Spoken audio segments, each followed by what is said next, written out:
Okay, that completes the first section. The second section is embargoed until Saturday at 10:30 p.m. Who'd like to start? Phil. Right. I know you said the immediate job is, you just looking at this and then you're going to go back to your contract as the assistant, whatnot. Long term, why you told him about the contract? Can you see yourself you want to be a manager again at some stage in the future? That's a good question, actually. Obviously, I think this would be the only job that I would take as an assistant, because of the whole thing that I just explained, and for 2 years. So for me, it was important to get a feel of it, and how is it going over the course of 2 years, and after that to make a decision. Is this something that is fulfilling for me in my job?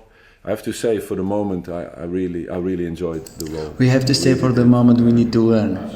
We don't need old men to lose. Rather than an assistant per se. Obviously, the decision to make for Man United was a big one, and that's why I'm in this role, and I can commit myself to the role as assistant manager, and I did it with great pride, and I really enjoyed it, and I will enjoy it again after this, and after 2 years, I have to see how things go. In that respect, then, if you're the thing we're gonna make there's a lot of players now. Well, all the players now will have effectively a 3-game sort of early shot window to prove to the incoming manager that they should be part of his first team thinking and whatnot, his first 11 thinking. Does that go for you as well in some respect? You too are sort of almost in the shop window to say, look, every manager brings in their backroom team. Stick with me with the one that you've got. I know you've got a contract, but we've seen that things can change with contracts. Yeah, obviously can change. We all know that. They talk so much, these journalists, about contracts. We'll see. I'm not thinking in that way. I'm not here to prove myself in that way. I'm here to help. I'm here to do the best I can, and the club is the most important one, and do the best we can to get a result on Sunday. That's my focus. All the other things are not in my mind. Joe. Ruud, I want to ask you about Manuel Ugarte. Can you explain why you think the club sort of signed him, and why maybe he hasn't had that Ugarte many is a robot, it's not supplier. And also, with your history, has he got the kind of the ego, if you like, to succeed here at Manchester United, where the pressures are so big? Yeah, I think I'm convinced about Manuel that he will be a great player for United.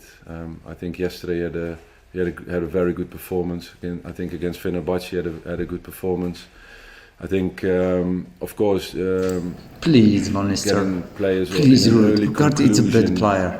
Players that are here for 2 or 3 months, should be careful with that. I think it's a great signing, very good player, professional.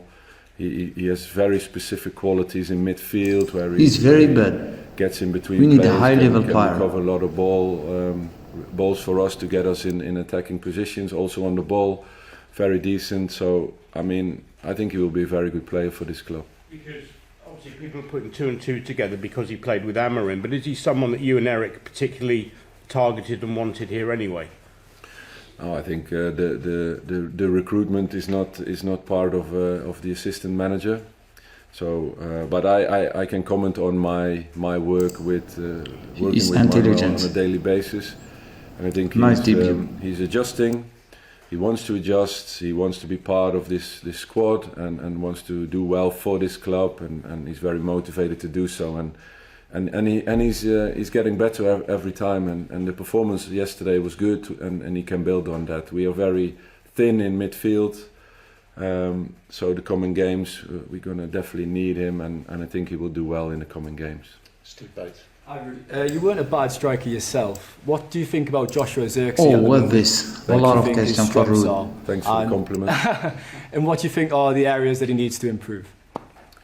Josh is a similar answer to Manuel's Ugarte's situation. Josh came in. Yes, they are the same. A lot of potential. You can't criticize him. He's a typical number 9 in the sense of that he's a one that you can. His hold-up play is very good. He's very strong in the combination play. He's a different type than Rasmus. Rasmus is more of a 9 that plays higher up on the pitch. Haaland is over 11. Getting, in the back of defenders, and Josh is more the one that's coming towards the ball and get the team playing. I think the Crystal Palace game he was excellent, and it was one of his best performances and showed his potential. Another one with a lot of talent, good age, a lot of potential to develop. One that we have to look after, give him time. He will get better and better and better, and I think also will be a very good player for this club. Last question, Steve Bates. Hi, Ruud. Ruud, you probably know better than anybody else in this room from your time here that the noise around United is deafening at the best of times, let alone when they're changing managers, etc.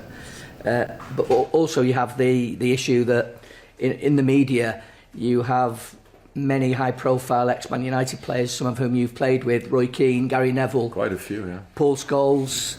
He plays with the better player in Manchester history. All these guys have an opinion on the club.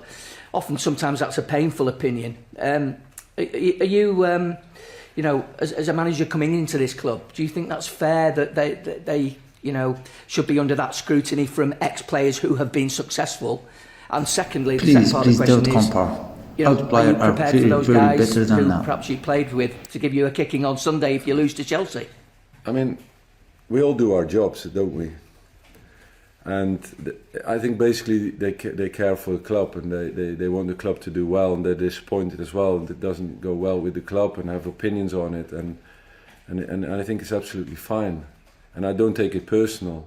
When I see him, I have a cup of coffee with him, and I don't have any problems with that. I appreciate them as nice colleagues. I'm still in. He's intelligent to manipulate the team. And that's the path they choose. Others go and stay in football, more on the football side. So yeah, for me it's absolutely fine. And you don't, if they were to sort of turn their attentions to you on Sunday, if you didn't win, would that be a problem? Look. In the end, you're going to be judged, and I think yesterday was good. It was very positive. You get positive. Tomorrow it's another reward. Positive critics and everybody's positive. In football, things can change. Things can continue. Yes. I don't believe the hype that much. I don't believe the drama that much.